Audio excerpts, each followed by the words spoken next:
गरेको बारे नेपालको राष्ट्रियता, राष्ट्रिय स्वाधीनता, सार्वभौमिकता, भौगोलिक अखण्डता, सम्मान र हितलाई शिरोधार्य गरेर संघीय व्यवस्थाबाट मात्र पिछडिएका, उत्पीडनमा परेका र सीमान्तकृत सम्पूर्ण भूमिपुत्रहरूको हित हुन सक्छ भन्ने हाम्रो ठहर छ। विभिन्न समयमा नेपाली जनताले गरेका आन्दोलनबाट राज्य र राज्य व्यवस्थाको स्वरूप परिवर्तन भए पनि यसको आधारभूत चरित्र परिवर्तन हुन सकेको छैन। राज्य अग्रगामी पुनर्संरचनाको सङ्घारमा आएको वर्तमान सन्दर्भमा नेपाली जनताको भूमिका सार्थक र परिणाममुखी बनाउने दायित्व इतिहासले खास समुदाय, आदिवासी जनजाति, मधेसी, शिल्पी, मुस्लिम पिछडा वर्ग, अति सीमान्तकृत समुदायको काँधमा आएको छ। पहिचान र अधिकार प्राप्तिका लागि खसान राष्ट्रिय सङ्घर्ष समितिले थरुहट, लिम्बुवान, मगरा, तामसालिङ, खम्बुवान, तमुवान, नेवा, शेर्पा, शिल्पी, मधेसी र अन्य समुदायले उठाएका अधिकारको लागि गरेका आन्दोलनहरूमा निरन्तर सक्रिय सहभागिता र सहकार्य गर्दै आएको कुरा सर्वविदितै छ। आफ्नो मातृभूमिमा खस समुदायलाई क्षेत्रगत हिसाबले पिछडिएको क्षेत्रमा गणना गरी राज्य पक्षबाट विभेद र अन्याय पारी पहिचानको सङ्कट उत्पन्न गराएको छ। खसान प्रदेश निर्धारण गर्न पहिचानका 5 र सामर्थ्यका 4 आधार हुँदाहुँदै खसान प्रदेश नामाकरण भएको छैन। खस समुदायको ऐतिहासिक पहिचानलाई स्थापित गर्न आदिवासी जनजाति उत्थान राष्ट्रिय प्रतिष्ठान ऐन 2058 बमोजिम आदिवासीमा सूचीकरणको लागि सम्पूर्ण मापदण्ड पुरा भएको हुँदा खस समुदायलाई पनि आदिवासीमा सूचीकृत गर्न जोरदार माग गर्दछौँ। स्वीकृत गर्ने भए पनि भैरवै स्वीकृत गर्ने, बुटोलै स्वीकृत गर्ने, होइन बागमती नै स्वीकृत गर्ने भए पनि नेकपाको सांसदहरू मार्फत त्यो ल्याउनु पर्छ नि त। पहिले यहाँ ओली र प्रचण्ड बसेर सबै सही गर्ने, लुम्बिनी हुन्छ भन्ने, होइन बुटोल हुन्छ या बुटोल हुँदैन भन्ने, अनि यहाँ जम्मै घोषणा गरेर अनि तलको सांसदहरूले ताली मात्रै बजाउनु पर्ने, यसले लोकतन्त्रमाथि यो ठुलो आघात हो। वास्तवमै कम्युनिस्टहरू भनेको चाहिँ त्यसै हिजो संसारमा रोमेनियामा चाउचेस्कुलाई गोलीले हानेर मारेको होइन रहेछ, त्यसै कम्युनिस्ट विश्वमा सिद्धिएको होइन रहेछ। त्यसै अफगानिस्तानको डाक्टर नाजिबुल्लाह कम्युनिस्ट शासकलाई ट्र्याक्टरमा होइन बाँधेर 10 दिनसम्म हिसारेर त्यसै मारेको होइन रहेछ र यिनीहरू साँच्चै नै एउटा लोकतन्त्र विरोधीहरू रहेछन् भन्ने कुराहरू प्रमाणित भएको छ। र त्यो प्रदेश 5 मा के अरे मगरा थरुवाटको माग उठिरहेको छ, त्यसलाई नजरअन्दाज गरियो र मगरा थरुवाटको पक्षमा हामी रहेको कुरा यहाँलाई राख्दै जुन प्रदेश नम्बर 1 जहाँ हामी बिलोङ गर्छौँ, जहाँ हामी सम्मति छौँ, त्यसको नाम हामीले लिम्बुवान, खम्बुवान हामीले हुनुपर्छ भनेर भनिरहेका छौँ र हामी सुन्दैछौँ। त्यसो भने कोशी र सगरमाथा बनाउन ओली र प्रचण्डले प्रयास गर्दैछन्। अरे म यही मञ्चबाट यदि प्रदेश नम्बर 1 मा फेरि म यहाँ जोड्न चाहन्छु, राख्छौ भने पहिले मधेसको नाम राख। मधेसीको अगाडि ए बाहुन शासकहरू, मधेसीको अगाडि खुट्टा लगलग कमाउने तिमीहरू, अनि थारू, मगर, राई, लिम्बू, गुरुङ, तामाङलाई तिमीहरू पेल्ने, यो कुरा बुझेको दिन बडा डरलाग्दो विद्रोह हुँदैछ है। कि हिम्मत छ भने 2 नम्बर प्रदेशको नाम राखेर देखाऊ। प्रचण्ड र ओलीले 2 नम्बरको अगाडि सुरुवात बिगार्ने, अनि 1 नम्बर 3 नम्बर जहाँ थारू कमजोर छ, जहाँ मगर कमजोर छ, जहाँ लिम्बू कमजोर छ त्यहाँ हामीलाई पेल्ने, जहाँ तामाङ कमजोर छ त्यहाँ नेवार कमजोर छ त्यहाँ पेल्ने। आज बाहुन र हामी एउटा घर परिवार जस्तो भएर बसेका छौँ, त हामीलाई चाहिँ जहाँ हाम्रो कलेजो छ त्यहाँ ताकी छुरीले हान्ने, प्रदेश नम्बर 2 लाई चाहिँ छुनै नसक्ने, मधेसीको अगाडि चाहिँ सुरुवात बिगार्ने बाहुन नेताहरू। यदि यही भयो भने र प्रदेश नम्बर 1 लाई पनि यसरी जबरजस्ती कोशी सगरमाथा गरियो भने हामी त्यहाँबाट गृहयुद्धको घोषणा गरिदिन्छौँ। त्यहाँ बुझ्नु भएन, यो देशमा गृहयुद्ध हुन्छ, यो कुरा यो देशका बाहुन शासकहरूले बुझ्नुपर्छ। म फेरि भन्छु, मधेसीको अगाडि सुरुवात बिगार्ने अनि आदिवासी, दलित, शिल्पी, थारू, खसलाई हेप्ने, छुहाल्ने बाहुन शासकहरूको यो नीति अबको दिनमा कम्तीमा हामी मान्दैनौँ। म यही कुरा भन्दै खसान राष्ट्र सङ्गठनका हाम्रो साथ, सहयोग, समर्थन सबै रहने कुरा सहित म बिदा हुन चाहन्छु। जय लिम्बुवान। मोनोपोली तरिकाले प्रचण्ड र चाहिँ केपी ओलीले यहाँ शासन सत्ताहरू सञ्चालन गर्दैछन्। आज यो देशलाई मुला चाहिँ खाँदैछन्, नेपाली जनतालाई पाठ भनेर चाहिँ हुन्छ कि त बुलेटबाट राज्य सत्ता जन्माऊ, त्यसमा जसलाई खेदे पनि हुन्छ, जसलाई मारे पनि हुन्छ। हामीले बुलेट पनि हिजो चलाइसकेका हौँ भूमिगतबाट लड्दाखेरि, होइन भने ब्यालेटबाट जन्मिने हो दोस्रो राज्य सत्ता।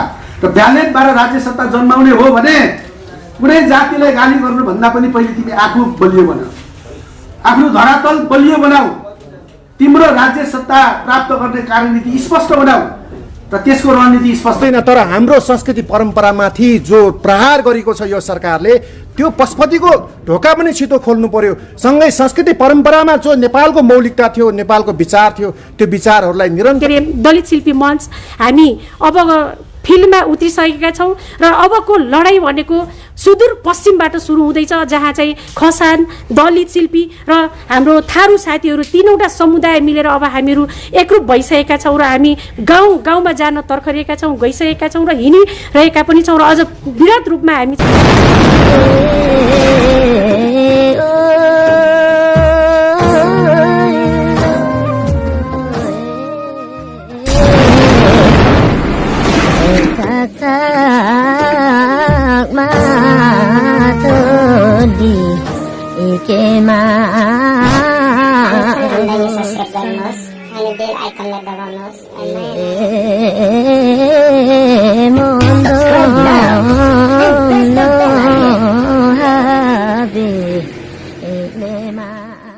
बारेमा पढेर सुनाउन गइरहेको छु।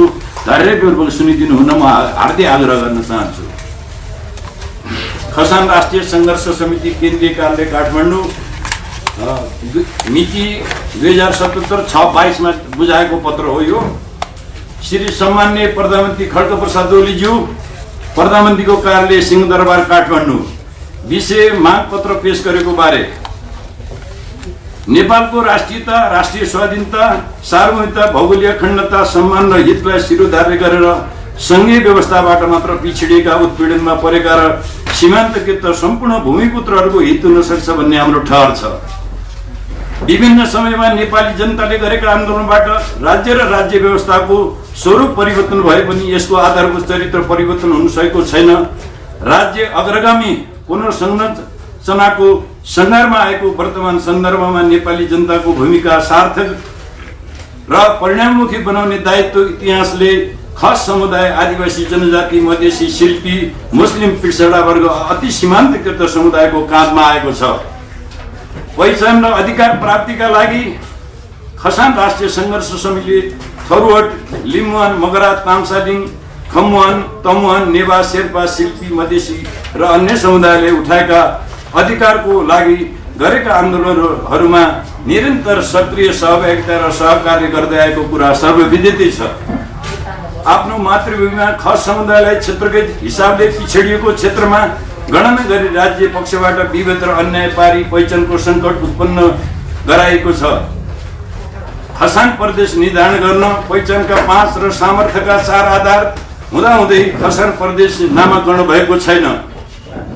खस समुदायको ऐतिहासिक पहिचानलाई स्थापित गर्न आदिवासी जनजाति उत्थान राष्ट्रिय प्रतिष्ठान ऐन 2058 बमोजिम आदिवासीमा सूचीकरणको लागि सम्पूर्ण मापदण्ड पूरा भएको हुँदा खस समुदायलाई पनि आदिवासीमा सूचीकृत गर्न जोरदार माग गर्दछौँ।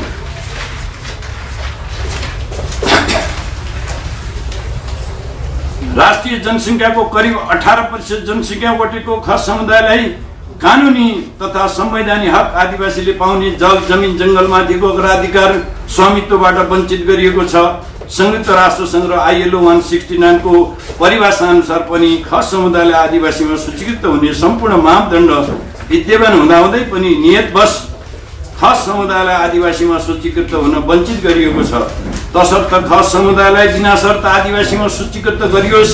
यदि हाम्रा जायज मागहरू 2077 कार्तिक मसान्तसम्म पुरा नगरिए खसान राष्ट्रिय सङ्घर्ष समितिले मिति 77 मङ्सिर 7 गतेबाट अनिश्चितकालीन आम हडताल गर्न बाध्य हुनेछौँ। यसबाट निस्कने परिणामको जिम्मेवारी स्वयं सरकार सत्तापक्ष दल हुनेछन्। हाम्रा मागहरू आदिमकालदेखि बसोबास गर्दै आएका खस समुदायलाई आदिवासीमा सूचीकृत गरियोस्। राज्य पुनर्संरचना आयोगको सिफारिसको आधारमा 10+1 घोषणा गरी ऐतिहासिक पहिचानको आधारमा प्रदेशको नामाकरण गरियोस्। साथै स्वायत्त क्षेत्र, संरक्षित क्षेत्र, विशेष क्षेत्र घोषणा गरियोस्।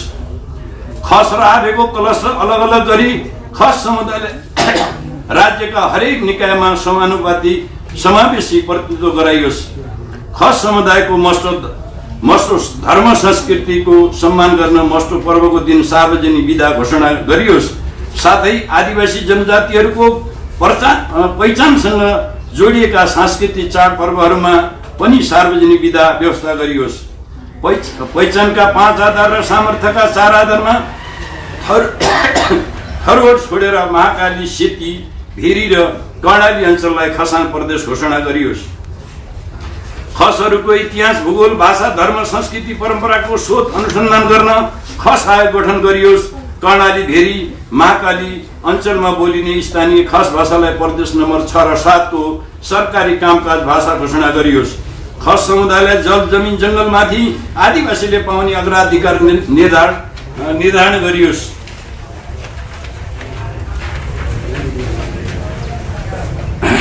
9 प्रदेश नम्बर 7 को राजधानी जन्म सङ्ग्रहको आधारबाट डोटी वा धनगढी तोकियोस्। प्रदेश नम्बर 6 को प्रदेश राजधानी जन्म सङ्ग्रहको आधारमा जुम्लाको सिजा वा स्वीकृत घोषणा गरियोस्। प्रदेश नम्बर 7 ऐतिहासिक स्थल डोटीमा डोटी विश्वविद्यालय स्थापना, 100 शय्याको सरकारी अस्पताल, सरकारी मेडिकल कलेज अविलम्ब स्थापना गरियोस्। प्रदेश नम्बर 6 को ऐतिहासिक स्थल जुम्लामा सिजा विश्वविद्यालय स्थापना र 100 शय्याको सरकारी अस्पताल र सरकारी मेडिकल कलेज स्थापना गरियोस्। 13 कालापानी लिपियाधुरा क्षेत्रमा भारतबाट अतिक्रमण भएको हुँदा प्रमाणका आधारमा यथाशीघ्र उच्च स्तरीय वार्ता गरी भारतीय सेना फिर्ता गराइयोस्। 14 महाकाली सन्धि अनुसार नेपालले पाउनुपर्ने जलविद्युत र सिँचाइको सुविधा अविलम्ब उपलब्ध गराउन पहल गरियोस्। 15 कैलाली, टिकापुर हुँदै डोटी बझाङदेखि तालाकोटसम्मको मोटर बाटो निर्माण थालनी गरियोस्। 16 कर्णाली, चिसापानीदेखि हिल्सासम्मको मोटर बाटो र हुम्ला, सदरमुकाम, सिमकोटसम्म मोटर बाटो अविलम्ब निर्माण गरियोस्। 17 देशमा मौलाएको भ्रष्टाचार नियन्त्रण गरी दोषी ठहरिएका भ्रष्टाचारीको सम्पत्ति राष्ट्रियकरण गरियोस्। 18 कोरोना भाइरस नियन्त्रणमा भएको अनियमितता छानबिन गरी दोषीलाई कारबाही गरियोस्। 19 विभिन्न सरकारी नियुक्तिमा हुने दलगत हस्तक्षेप अविलम्ब बन्द गरियोस् र योग्यता क्षमताको आधारमा राजनीति नियुक्ति गरियोस्। 20 न्यायालयमा हुने राजनीति हस्तक्षेप र न्यायालयको भ्रष्टाचार उप अविलम्ब छानबिन गरियोस्। 21 एनसेल काण्ड, बालुवाटार जग्गा काण्ड, निर्मला पन्त बलात्कार काण्ड, 33 किलो सुन काण्ड, सेक्युरिटी प्रेस खरिद काण्ड, ओम्नी काण्ड, नेपाल ट्रस्ट जग्गा काण्ड, बाइबडी काण्ड, व्हाइटबडी काण्ड लगायतका अनियमितताको छानबिन प्रतिवेदन सार्वजनिक गरियोस् र दोषी उप तत्काल कारबाहीको प्रक्रिया थालनी गरियोस्। 22 वृद्ध भत्ता वितरण सम्बन्धी मापदण्ड देशभरि एकै खालको बनाइयोस् र वृद्धा तथा विधवा विधुरहरूको जीवनयापनको लागि कम्तीमा प्रति महिना 5,000 भत्ता कायम गरियोस्। 23 हत्या, हिंसा, बलात्कार, कुशासन, अपहरण, दलित माथिको विवाद, महिला हिंसा, बोक्सी आरोप जस्ता सामाजिक कुरीतिको तत्त्व अन्त गरियोस्। नेपालको संविधान 72 अनुसार राज्यका सबै अङ्गमा महिलाको 33% प्रतिनिधित्व सुनिश्चित गरियोस्। साथै राजनीतिक दलमा 33% महिला प्रतिनिधित्व बिना दल दर्ता खारिज गरियोस्। 25 लोकसेवा आयोगमा ग्यारेन्टी गरिएको 25% आदिवासी जनजातिको प्रतिनिधित्वको आरक्षण व्यवस्था विभिन्न कारण देखाई हटाएकोमा आरक्षण कम्तीमा 45% को सुनिश्चितता गरियोस्। 26 नेपालमा विद्यमान रहेका सबै समुदायको मातृभाषा लिपि अध्यापन र अनुसन्धान गर्न विशिष्ट प्रकारको भाषा विश्वविद्यालयको स्थापना गरियोस्। अध्यक्ष प्रेम बहादुर खाती, धन्यवाद, नमस्कार। खाती प्रेम बहादुर खाती।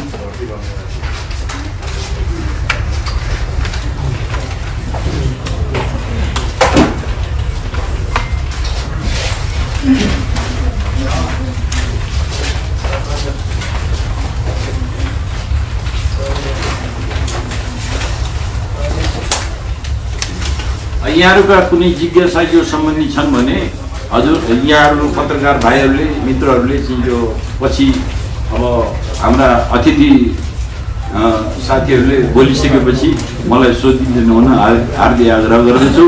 केही कन्फ्युजन भयो भने बिना हिचकिचाहट सोध्नु होला। यथाशक्य हामी त्यसको उत्तर दिने नै छौँ भन्ने आशा गर्दछु। धन्यवाद। धन्यवाद सर। विडम्बना अचम्मको साथ देशको होइन विश्व का कम्पिटिसनमा लागिरहेको छ। विदेश भन्छौँ हामी, हाम्रा युवा जनताहरू अहिले विदेशमा गएर थुप्रो भनौँ न जाँदाखेरि प्लेनमा आउँदाखेरि बाकसमा आउने थुप्रै हामीले कुराहरू पनि सुनिरहेछौँ।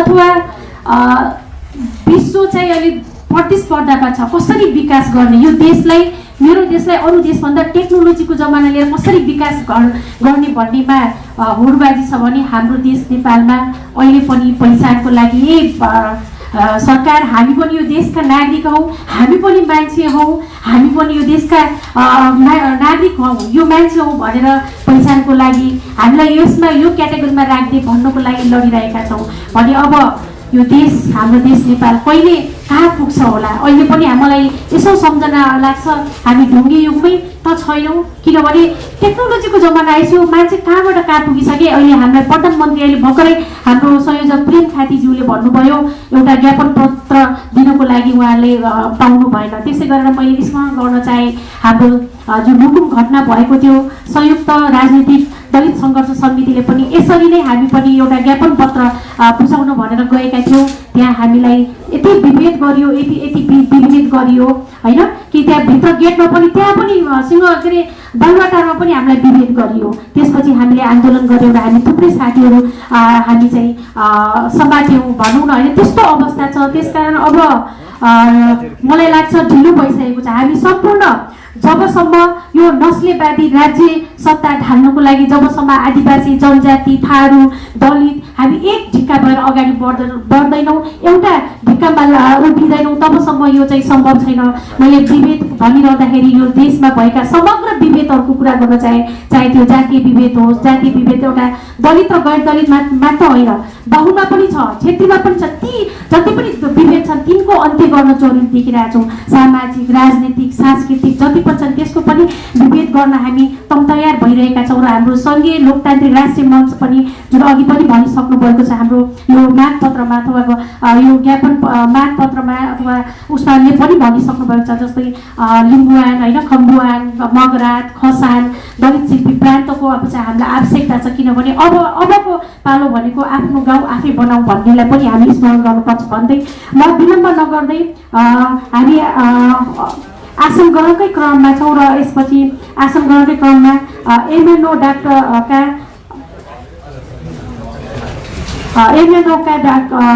केन्द्रीय सदस्य डाक्टर गोपाल गुरुङज्यूलाई पनि म यहाँ आएर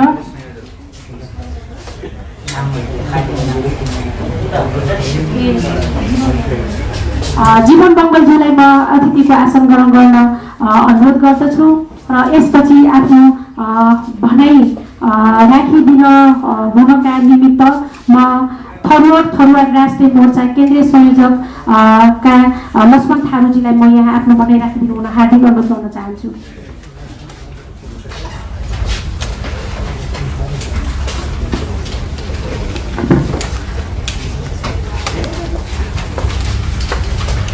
धन्यवाद। यो पत्रकार सम्मेलनमा उपस्थित खसान संयुक्त सङ्घर्ष समितिका संयोजक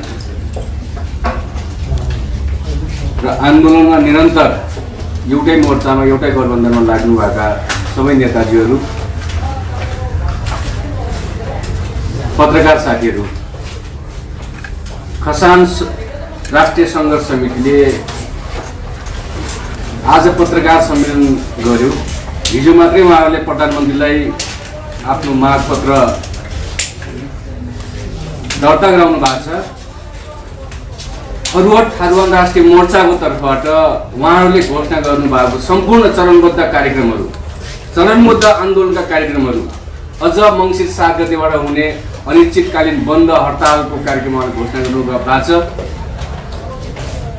खसान राष्ट्रिय सङ्घर्ष समितिको यो घोषित आन्दोलनको कार्यक्रमलाई फरवर्ड थारुवान राष्ट्रिय मोर्चाको तर्फबाट हामी सहर्ष स्वीकार्दै उहाँहरूको आन्दोलनमा साथ समर्थन मात्रै होइन, हामी भौतिक रूपमा सहभागी हुने प्रतिबद्धता जनाउन चाहन्छौँ। र उहाँहरूको सबै आन्दोलनका कार्यक्रमहरूमा हामी सहभागी हुनेछौँ र हामी थारूहरू र देशका आदिवासीहरू खसान सङ्घर्ष समितिको आन्दोलनलाई ऐक्यता जनाउँदै थप उचाइमा लैजाउन हामीबाट हुने सबै खाले प्रयत्नहरू सबै खाले आन्दोलनका तयारीहरूमा हामी सहभागी हुनेछौँ। जहाँसम्म लाग्छ आज यो पत्रकार सम्मेलनमा बोलिराख्दाखेरि हामीलाई धेरैले भन्छन् कति आन्दोलनको कुरा गर्छन्, कहिलेसम्म आन्दोलन गर्ने हो। सायद यो देशमा थारूहरू शहीद नभएको भए, मगरहरू शहीद नभएको भए, दलितहरू शहीद नभएको भए, खस क्षेत्रीहरू शहीद नभएको भए खड्ग प्रसाद ओली जस्ता निरङ्कुश शासकहरू, भ्रष्ट खड्ग ओली जस्ता मान्छेहरू सत्तामा टिक्दैन थियो, पुग्दैन थियो होला। कम्युनिस्टको नाममा, साम्यवादको नाममा, मुक्तिको नाममा, क्रान्तिको नाममा, जनयुद्धको नाममा जुन बलिदान हामीलाई गराइयो, जुन बलिदानबाट उनी सत्तामा पुगे आज र हामी माथि पटक पटक दमन गर्दै आएका छन्। हामी हेर्ने अस्ति भर्खरै नेवारहरूको सांस्कृतिक कार्यक्रममा दमन गरियो, दलितहरूको थुप्रै ठाउँमा मारिएका छन्। खस क्षेत्रीहरूको पीडा छुट्टै छ, उहाँहरूले भनिराख्नु भएको छ, उहाँले भन्दै आउनु भएको छ कि हामी कुनै पनि हालतमा आर्य होइनौँ। अनि यो देशको शासकहरूलाई उहाँलाई छुट्टै क्लस्टर, छुट्टै एउटा मापदण्ड दिएर खस क्षेत्रीको छुट्टै पहिचान दिन के गाह्रो हो खड्ग प्रसाद ओलीलाई, प्रचण्डलाई, काङ्ग्रेसका नेतालाई के गाह्रो भएको छ यो देशको खस क्षेत्रले मागिरहेको जायज मागहरू, संवैधानिक कानुनी अधिकारहरू किन दिँदैन। त्यस कारण म भन्छु साथीहरू, हामी लामो समयदेखि आन्दोलनमा छौँ र यसैमा जोडौँ म थोरै यो देशका शासकहरू, सिंहदरबार र बालुवाटारमा बस्ने शासकहरूलाई के लागेको छ भने हामी भ्रष्टाचार गरेर, तस्करी गरेर, दमन गरेर हामी बाँच्नेछौँ र फेरि चुनाव जित्नेछौँ। कदापि सम्भव हुने छैन। हामीलाई जेलमा थुनेर, हामीलाई झुट्टा मुद्दा लगाएर मान्य रेशम चौधरीलाई जेलमा राखेर यो देशको जनता तडपिएर बस्न तयार छैन। अन्तमा यति भनौँ, लामो समयदेखि 3 हप्ताभन्दा बढी लामो समय भइसक्यो डाक्टर केसीको आमरण अनसन। डाक्टर केसीले उठाएका जायज मागहरू सम्बोधन गर्नुको सत्ता राज्य केसी जस्ता राष्ट्रवादीहरूलाई, निष्पक्ष जनताको पक्षमा वकालत गर्ने देशका बहादुर सपुतहरूलाई मार्न चाहन्छ, अस्पतालको संयममा मार्न चाहन्छ। र आज यही पत्रकार सम्मेलनमा भन्छु म, डाक्टर केसीले उठाएका जायज मागहरू पुरा गरिनुपर्छ। यदि कथम कसाचित उहाँले उहाँको माग पुरा नगरेर उहाँलाई अस्पतालको संयममा मारियो भने,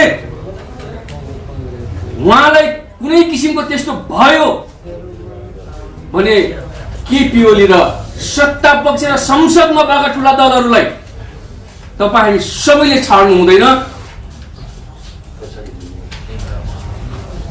कुनै पनि आधारले हामी छोड्दैनौँ र डाक्टर केसीको माग यथासम्भव छिटो राज्यले सम्बोधन गरोस्, पुरा गरोस्, उहाँको अनसन अन्त्य गरियोस्। यही कुरा राख्दै खसान संयुक्त सङ्घर्ष समितिको चरणबद्ध आन्दोलन कार्यक्रममा हामी थारू राष्ट्रिय मोर्चाको तर्फबाट देशैभरि भौतिक सहभागिता, सबै सहयोग, तयारीका सबै पक्षमा हामी साथ सँगै रहनेछौँ भन्ने पत्र जनाउँदै बिदा हुन्छु। नमस्ते, जय थारूहट।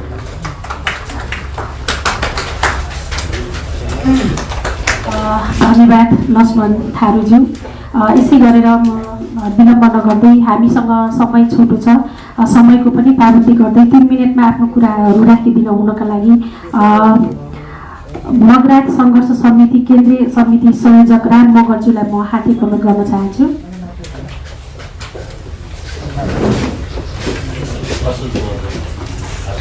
धन्यवाद छ उद्घोषज्यू। खसान सङ्घर्ष समितिबाट आयोजित पत्रकार सम्मेलनका अध्यक्षज्यू,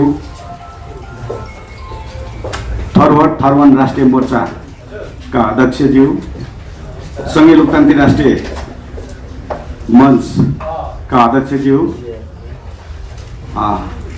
लोकतान्त्रिक पार्टीका अध्यक्षज्यू र एमएनओमा आउनुभएका मित्र लगायत यहाँ पाल्नुभएका सम्पूर्ण पत्रकार मित्रहरू र आफ्नो अधिकार र पहिचान र अस्तित्वको निम्ति संयुक्त रूपले अब लड्नुको विकल्प छैन भनेर यहाँ पाल्नुभएका तपाईँ सम्पूर्ण सहयोगी मित्रहरूमा मगरा सङ्घर्ष समितिको तर्फबाट क्रान्तिकारी अभिवादन टक्राउन चाहन्छु। जय मगरा। र म धेरै कुरा त म गर्दिनँ र अहिले जुन खसाङ सङ्घर्ष समितिबाट जुन आन्दोलनको बिकुल फुकिसकेको अवस्थाहरू छ र मगरा सङ्घर्ष समितिको तर्फबाट गर्नुपर्ने सबै खाले नैतिक, आर्थिक, भौतिक साथ सहयोग रहन्छ भने म यहाँहरूलाई यही मञ्चबाट उद्घोष गर्न चाहन्छु। र इतिहासलाई पल्टाएर नै हेर्ने हो भने आज जुन नयाँ नेपालमा धेरै यहाँ पात्रहरू जन्मे, यी पात्रहरूलाई आफू प्रधानमन्त्री, राष्ट्रपति, उपराष्ट्रपति धेरै पदहरूमा रमाएर आफूलाई राष्ट्रवादी र गौरव ठानेर जुन यहाँ शासक भएर बसेका छन्, एकचोटि ती शासकहरूलाई एकचोटि पछाडि फर्केर म हेर्न आग्रह पनि गर्न चाहन्छु। यो नेपाल, नयाँ नेपाल जन्मिनुभन्दा अगाडि जुन 22,000-2400 राज्यहरू थियो, ती सबै राज्यको एकीकरण गर्दै जुन नयाँ नेपाल जन्मियो, त्यो नयाँ नेपाल जन्माउनको निम्ति जुन ऐतिहासिक भूमिका जुन खस र मगरहरूले गरेको यहाँहरूलाई बितिँदै छ, इतिहास जिउँदैछ, त्यसलाई पनि यी अहिलेका सामन्ती दलाली चिन्तन भएका राष्ट्रघाती शासकहरूले एकचोटि मनन गरोस्। म यो पनि यहाँहरूलाई यही मञ्चबाट एकचोटि फर्केर हेरोस् र मनन गरोस् भन्न पनि म चाहन्छु। र अहिले पछिल्लो चरणमा जुन नयाँ नेपाल बन्दै गर्दाखेरि सबै नेपालमा रहेका 125वटा जातिहरूले जुन सबै राष्ट्रहरूले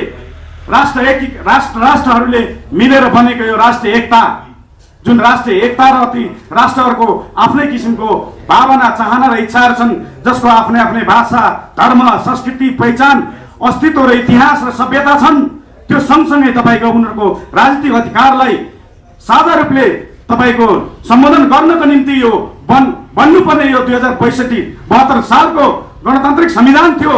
तर यो गणतान्त्रिक संविधान यो सम्पूर्ण आम नेपाली जनताको नभइकन यो एकल नस्लीय चिन्तन बोकेका, एकल भाषा, एकल नीति, एकल तपाईँको संस्कृतिको हिसाबले जुन घोषणा गरियो, यो संविधानलाई तपाईँहरूलाई थाहा छ होला, हामीले कालो संविधानको रूपमा हामीले घोषणा गरिसकेको अवस्थाहरू छ। र अहिले जुन परिस्थिति अहिले जन्मिरहेको अवस्थाहरू छ, अहिले यी साथीहरू फेरि पनि हामी हेरौँ, जुन तपाईँको यो संविधान जस्तो कुरा जो आम नेपाली जनताको लागि अमृत शराब प्रमाणित हुनुपर्ने संविधान जस्तो कुरा घोषणा गर्दा यी साथीहरूले कस्तो अवस्थामा घोषणा गरियो, जुन भूकम्पले क्षत भएको अवस्थामा आम नेपाली जनता र देश क्षत भएको अवस्थामा जुन षड्यन्त्रपूर्ण ढङ्गले घोषणा गरियो। र सँगसँगै अहिले हामी हेर्दैछौँ यो कोभिड-19 को बहाना बनाएर जुन यहाँनिर पनि विभिन्न यहाँ चरम भ्रष्टाचारीहरू भइरहेछन्, यो देशमा तपाईँको के भन्दाखेरि अन्तर्राष्ट्रिय तपाईँको गद्दारीका तपाईँको निर्णयहरू भइरहेछन्, देशलाई राष्ट्रघाती तपाईँको निर्णयहरू भइरहेछ, यहाँ हामीले निहालेर हेरिरहेको अवस्थाहरू छ। र यो कोभिड-19 लाई आधार बनाएर आज आम नेपाली जनतालाई तपाईँको गरिबको चपेटामा धकालेर आर्थिक चरम तपाईँको के भन्दाखेरि कमजोर अवस्था पारेर फेरि पनि यी शासकहरूले तपाईँको जुटाउ अनि फुटाउ अनि राज गरेको जुन यिनीहरूले नीति अख्तियार गरिरहेको अवस्थाहरू छ, म यी शासकहरूलाई चुनौती दिन चाहन्छौँ। हामी रोगले भन्दा भोग र शोक र आफ्नो अस्तित्व र पहिचान बिन भएर बाँच्नुभन्दा मर्नु ठुलो कुरो, त्यो ढङ्गले अब हामी अगाडि बढ्नेवाला छौँ। यो कुरा पनि यी शासकहरूले एका राखोस्। त्यसै कारणले म साथीहरू म धेरै कुरा राख्दिनँ, म एउटै कुरा आज यो मञ्चमा जुन ऐतिहासिक तपाईँको एउटा हाम्रो यहाँनिर गोलबन्द भएको यहाँले देखिरहनु भएको छ, यही हो हामीले परिकल्पना गरेको नयाँ नेपाल। र हाम्रो पुर्खाहरूले जुन नेपाल देश जन्माउँदै गर्दाखेरि जुन खस र मगरहरूले दिएको बलिदान, त्यो बलिदान सँगसँगै तपाईँको नेपाललाई साझा फुलबारीको रूपमा स्थापना गर्नको निम्ति यो सङ्घीय गणतन्त्रको निम्ति दिएको मगरले ठुलो तपाईँको यो 10 वर्ष जनयुद्धमा दिएको बलिदान, आज ती बलिदानहरू यी राज्य शासकहरूले, यी पार्टीहरूले एक्का नराखिकन जुन आफ्नो ढङ्गले अगाडि बढिरहेको अवस्थाहरू छ त्यसलाई हामीले नजिकबाट निहालिरहेको अवस्थाहरू छ। त्यसकारणले यो मगरात सङ्घर्ष समिति कुनै एउटा क्षेत्रीय आन्दोलनको रूपमा बुझिन दिन र म आग्रह पनि गर्न चाहन्छु। यो मगरात आन्दोलन भनेको राष्ट्रिय आन्दोलन हो। यहाँहरूलाई राम्रोसँग थाहा छ, पृथ्वीनारायण नारायण शाहले भन्दाखेरि पनि म मगरातको राजा हुँ भनेर घोषणा गरेको यहाँहरू बिचमा इतिहास साँच्ची नै छ। त्यसकारणले मगरात आन्दोलन यो एउटा क्षेत्रीय आन्दोलन नभइकन राष्ट्रिय आन्दोलनको रूपमा बुझिदिन म आग्रह पनि गर्न चाहन्छु। र अब तपाईँको यो पार्टीको तपाईँको व्यक्तिगत स्वार्थमा केही अल्झेका केही साथीहरूलाई चारो हालेर यो मगर लगायत देशको जनतालाई जुन विभाजित गरेर जुन शासन चलाइरहेको अवस्थाहरू छ त्यहाँ त्यो शासन निरन्तरता लान्छु भने त्यो स्वप्न यी अहिलेको शासकहरूले छोडे हुन्छ। र अब यो चाडपर्व जे भने पनि नेपालीको चाडपर्व हो। जुनै धर्ममा आस्था राखुन्, तर यी चाडपर्वलाई आम नेपाली जनताले एउटा राष्ट्रिय चाडको रूपमा सम्मान गरिसकेको अवस्थाहरूमा यो चाडलाई जुन हिन्दूकरण गराउन खोजिरहेको छ यो राष्ट्रिय चाडको रूपमा पनि घोषणा होस्। र अहिले जति पनि व्यथिति भएका छन् यी व्यथितिको कुराहरूमा यी शासकहरू सुध्रोस् भन्न म चाहन्न। सम्पूर्ण नेपाली जनता अब उठ्ने बेला आएको छ र अब आन्दोलनको आँधीबेरी सशक्त रूपले अगाडि बढ्दैछ। र अहिले यो खसान सङ्घर्ष समितिले घोषणा गरेको फेरि पनि यो आन्दोलनमा मगरात सङ्घर्ष समितिको तर्फबाट गर्नुपर्ने सबै खाले भौतिक, नैतिक, आर्थिक साथ सहयोग रहन्छ भने यहाँ बिचमा उद्घोष गर्दै बिदा हुन चाहन्छु। धन्यवाद। जय मगरात। धन्यवाद सर। हामी आसन ग्रहणकै क्रममा छौँ र यसपछि नेपाल राष्ट्रिय परिषद केन्द्रीय समितिका संयोजक अशोक महर्जनज्यूलाई पनि आसन ग्रहण गरिदिनु हुनका लागि म हार्दिक अनुरोध गर्न चाहन्छु।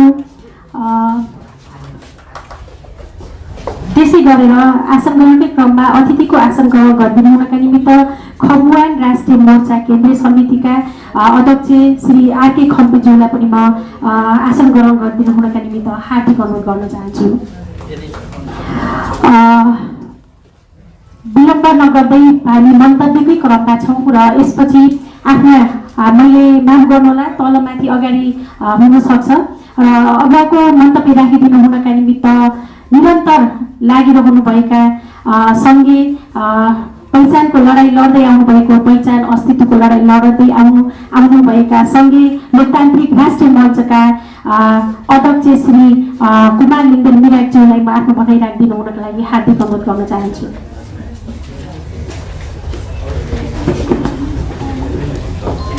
धन्यवाद छ उद्घोष सङ्घीय दलित शिल्पी मञ्चका महासचिव शर्मिला बागसनजी र यो पत्रकार सम्मेलनका अध्यक्ष खसान राष्ट्रिय सङ्घर्ष समितिका अध्यक्ष प्रेमबहादुर खातीज्यू र मञ्चमा आसीन सम्पूर्ण अतिथिज्यूहरू र यो रिपोर्टर्स क्लबको हलमा आज पहिलोपल्ट मैले यहाँ 25वटा भन्दा बढी क्यामेराहरू उभिरहेको देखेको छु।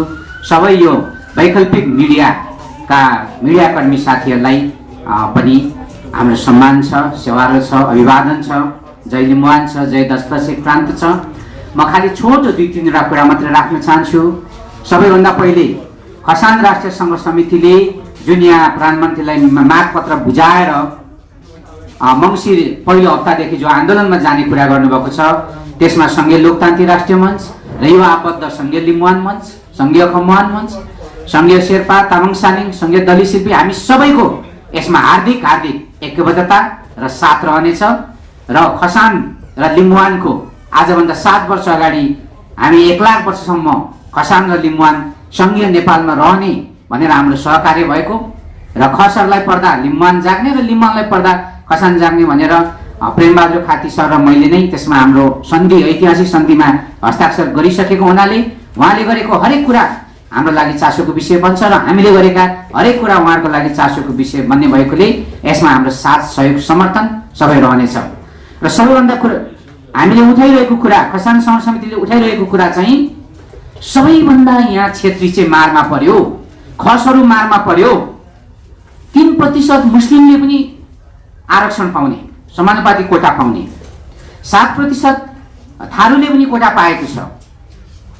अनि 13.8% दलित शिल्पीले पनि कोटा पाएको छ समानुपातिक, अनि 19% मधेसीले पनि कोटा पाएको छ र 30% आदिवासीले पनि कोटा पाएको छ। तर जनसङ्ख्याको सबैभन्दा ठुलो 18% क्षेत्रीहरूलाई चाहिँ आर्य र 10 नामी ठकुरीसँग सँगै राखेर उहाँहरूको क्लस्टर छैन। अनि उहाँहरूको नाममा छुटिएका त्यो 18%ले पाउने 100मा 18 जना इन्सपेक्टर चाहिँ फेरि अर्को जातिले खाइदिइरहेको छ। र अहिले बरु हेर्दै जानुहोस्, जति पनि सिडिओहरू, जति पनि सचिवहरू, जति पनि जर्नल कर्नेलहरू हेर्दै जानुहोस्, अब आर्मीमा एक दुईचोटि हो त्यहाँदेखि पुरा क्षेत्रीहरू त्यहाँबाट हट्दैछन् र बरु अहिले आदिवासी जनजातिहरू सिडिओहरू देखिँदैछ, क्षेत्री पुरा सिङबाट टाढो जाँदैछ। त्यसले गर्दा यो देशको सबभन्दा ठुलो जनसङ्ख्या 18% खस क्षेत्रीहरूलाई यसरी अन्यायमा पार्नु भनेको देशलाई अन्यायमा पार्नु हो। त्यसैले खस र आर्यको क्लस्टर चाहिँ छुटिएर खसको भाग खस र आर्य बाहुनको भाग बाहुनले खान पाउनुपर्छ भन्ने पहिलो उहाँहरूको एजेन्डाप्रति हाम्रो सधैँ साथ सहयोग र समर्थन र लडाइँ लड्नुपर्ने, लडाइँको लागि समेत हामी सङ्घीय लोकतान्त्रिक राष्ट्रिय मञ्च, सङ्घीय लिम्बुवान मञ्च, सङ्घीय दलित शिल्पी मञ्च, हामी सबै थरवाड, खम्वान, मौरात तपाईँले देखिरहनु हो, यो सबै हामी तयार भएका छौँ। र जाँदा जाँदा एउटा कुरा, भर्खरै प्रदेश नम्बर 5 मा नामाङ्कन गरियो, त्यहाँ टेबल फुटाउने कामहरू भयो, त्यहाँ आक्रोश पोख्ने कामहरू भयो। हाम्रो भने यति हो त ठिक छ, प्रदेश 7 वटा मध्येमा 2 नम्बर बाहेक 6 वटा प्रदेशमा नेकपाको 2/3 बहुमत छ। त नेकपाले लुम्बिनी नै स्वीकृत गर्ने भए पनि भैरवै स्वीकृत गर्ने, बुटोलै स्वीकृत गर्ने, होइन बागमती नै स्वीकृत गर्ने भए पनि नेकपाको सांसदहरू मार्फत त्यो ल्याउनु पर्थ्यो नि त। पहिले यहाँ ओली र प्रचण्ड बसेर सबै सही गर्ने, लुम्बिनी हुन्छ भन्ने, होइन बुटोल हुन्छ या बुटोल हुँदैन भन्ने, अनि यहाँ जम्मै घोषणा गरेर अनि तलको सांसदहरूले ताली मात्रै बजाउनु पर्ने, यसले लोकतन्त्रमाथि यो ठुलो आघात हो। वास्तवमै कम्युनिस्टहरू भनेको चाहिँ त्यसै हिजो संसारमा रोमेनियामा चाउचेस्कुलाई गोलीले हानेर मारेको होइन रहेछ, त्यसै कम्युनिस्ट विश्वमा सिद्धिएको होइन रहेछ, त्यसै अफगानिस्तानको डाक्टर नाजिबुल्लाह कम्युनिस्ट शासकलाई ट्र्याक्टरमा होइन बाँधेर 10 दिनसम्म घिसारेर त्यसै मारेको होइन रहेछ। र यिनीहरू साँच्चै नै एउटा लोकतन्त्र विरोधीहरू रहेछन् भन्ने कुराहरू प्रमाणित भएको छ। र त्यो प्रदेश 5 मा के अरे मगरा थरुवाटको माग उठिरहेको छ, त्यसलाई नजरअन्दाज गरियो र मगरा थरुवाटको पक्षमा हामी रहेको कुरा यहाँलाई राख्दै, जुन प्रदेश नम्बर 1 जहाँ हामी बिलोङ गर्छौँ, जहाँ हामी सम्बन्धित छौँ, त्यसको नाम हामीले लिम्बुवान खम्बुवान हामीले हुनुपर्छ भनेर भनिरहेका छौँ र हामी सुन्दैछौँ। त्यसो भने कोशी र सगरमाथा बनाउन ओली र प्रचण्डले प्रयास गर्दैछन्। अनि म यही मञ्चबाट यदि प्रदेश नम्बर 1 मा फेरि म यहाँ जोड्न चाहन्छु, राख्छौ भन्ने पहिले मधेसको नाम राख, मधेसीको अगाडि ए बाहुन शासकहरू, मधेसीको अगाडि खुट्टा लगलग कमाउने तिमीहरू, अनि थारू मगर राई लिम्बू गुरुङ तामाङलाई तिमीहरू पेल्ने, यो कुरा बुझेको दिन बडा डरलाग्दो विद्रोह हुँदैछ है। कि हिम्मत छ भने 2 नम्बर प्रदेशको नाम राखेर देखाऊ। प्रचण्ड र ओलीले 2 नम्बरको अगाडि सुरुवाल बिगार्ने, अनि 1 नम्बर 3 नम्बर जहाँ थारू कमजोर छ, जहाँ मगर कमजोर छ, जहाँ लिम्बू कमजोर छ त्यहाँ हामीलाई पेल्ने, जहाँ तामाङ कमजोर छ त्यहाँ नेवार कमजोर छ त्यहाँ पेल्ने। आज बाहुन र हामी एउटा घर परिवार जस्तो भएर बसेका छौँ, त हामीलाई चाहिँ जहाँ हाम्रो कलेजो छ त्यहाँ ताकी ताकी छुरीले हान्ने, प्रदेश नम्बर 2 लाई चाहिँ छुनै नसक्ने, मधेसीको अगाडि चाहिँ सुरुवाल बिगार्ने बाहुन नेताहरू।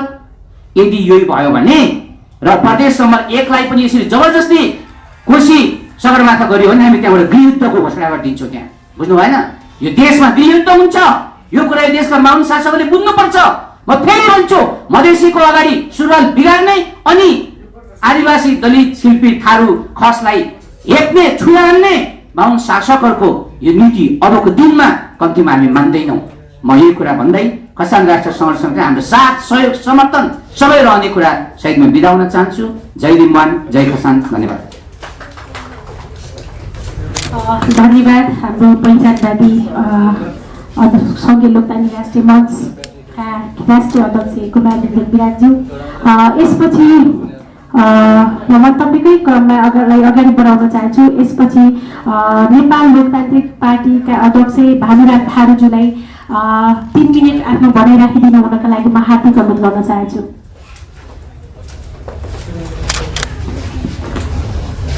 धन्यवाद। खसान सङ्घर्ष समितिबाट आयोजित पत्रकार सम्मेलन थियो, जसमा आसन सम्पूर्ण किसान महालादी सङ्घीय गठबन्धनका नेतृत्ववर्ग, पत्रकार साथीहरू र कार्यक्रममा सहभागी सम्पूर्ण साथीहरूमा अभिवादन। जय थोरवट। आवाज आएन है, आवाज आएन। त्यो मार्क्स अलिक तल पार्नु पर्यो।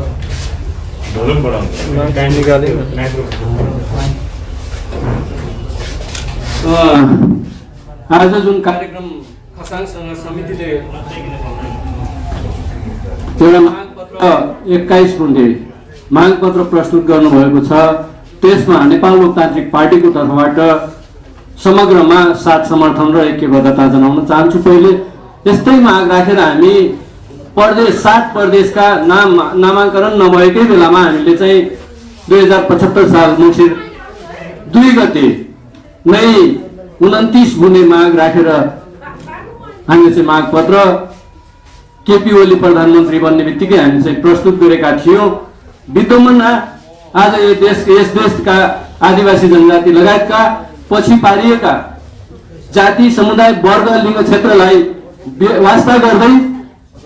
व्यवस्था गर्दै मनोपली तरिकाले 2/3 जुन जनताले उनीहरूलाई 2/3 मत दिएर त्यहाँ पुर्याए त्यही जनताको अभिमतलाई चाहिँ अवमूल्यन गर्दै मनोपली तरिकाले प्रचण्ड र चाहिँ केपी ओलीले यहाँ शासन सत्ताहरू सञ्चालन गर्दैछन्। आज यो देशलाई मुला चाहिँ खाँदैछन्। नेपाली जनतालाई पाठ भनेर चाहिँ त्यहाँ करको भार थोपरेर उनीहरूले चाहिँ सिद्ध्याउँदैछ भने सङ्घीय संसद सङ्घीय सरकारले देशकै मूल रुकुटीलाई चाहिँ सिद्ध्याउँदैछ। त्यसले गर्दाखेरि आज जुन आदिवासीहरूले चाहिँ उठान गरेका मागहरू यदि समय रहँदै यो सरकारले सम्बोधन गरेन भने पटक पटक यहाँ चाहिँ आन्दोलनका घोषणाहरू भइरहेका छन्। हामी भन्न चाहन्छौँ समय रहँदै प्रचण्डजी तपाईँले 10 वर्ष जनयुद्ध गरेर सत्तामा पुग्नु भएको छ, अझ पनि तपाईँको आँखा खुलेन भने भोलि मलाई लाग्छ अन्य देशका नजिरहरू जस्तै तपाईहरू पनि यो देशमा शासन सत्ता त के एउटा बस्न पाउने कटोरेको पनि चाहिँ व्यवस्था हुन सक्ला कि नसक्ला सोच्नुहोस् भन्दै चाहिँ म आग्रह गर्न चाहन्छु। म धेरै बोल्न चाहन्नँ। माग जब सबै कुरा यसमा चाहिँ आइसकेको छ, यसैलाई टार्गेट गरेर हामी चाहिँ अभिव्यक्ति दिनुपर्ने, सपोर्ट गर्नुपर्ने कारणले गर्दाखेरि फेरि पनि म नेपाल लोकतान्त्रिक पार्टीको तर्फबाट र पहिचानवादी सम्पूर्ण सङ्घ संस्थाको तर्फबाट खसाङ राष्ट्रिय सङ्घर्ष समितिले राखेको माग यथाशीघ्र सरकारले सम्बोधन गरोस्, यसमा हाम्रो सदैव साथ समर्थन रहने ऐक्यबद्धता जनाउँदै प्रतिबद्धता जनाउँदै म 2 शब्द यही समापन गर्न चाहन्छु। धन्यवाद। जय थोरवट। धन्यवाद महानुभाव थारूज्यू। यसै गरेर हामी मन्तव्यकै क्रममा छौँ र यसपछि म खनमान राष्ट्रिय मोर्चा केन्द्रीय समिति अध्यक्ष हाम्रो आरके खम्बुज्यूलाई आफ्ना भनाइहरू राखिदिनु हुन म हार्दिक अनुरोध गर्न चाहन्छु।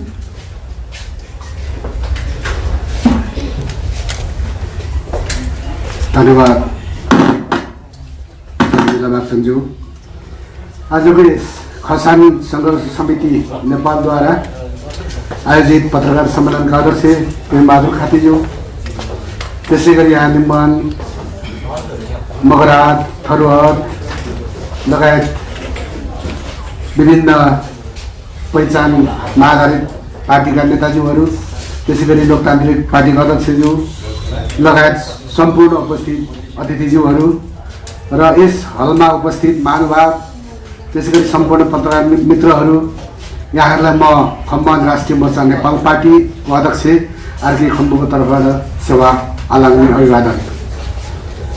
आज यो अत्यन्तै विशेष दिनको रूपमा मैले लिएको छु। सदियौँदेखि यो देशमा आर्यहरूसँग सँगसँगै 4 जातभित्र समाहित भएर क्षेत्रीयको रूपमा काँधमा काँध साथमा साथ मिलाएर हिँडेको खसहरूले आज किन यो पत्रकार सम्मेलन गर्नु पर्यो? मङ्सिरबाट हामीलाई आदिवासीमा सूचीकृत गरिएन भने जस्तो सुकै आन्दोलन गर्न तयार छौँ भनेर किन उभिनु पर्यो? यो देशको लागि हो, एउटा एक छ प्रश्न हो।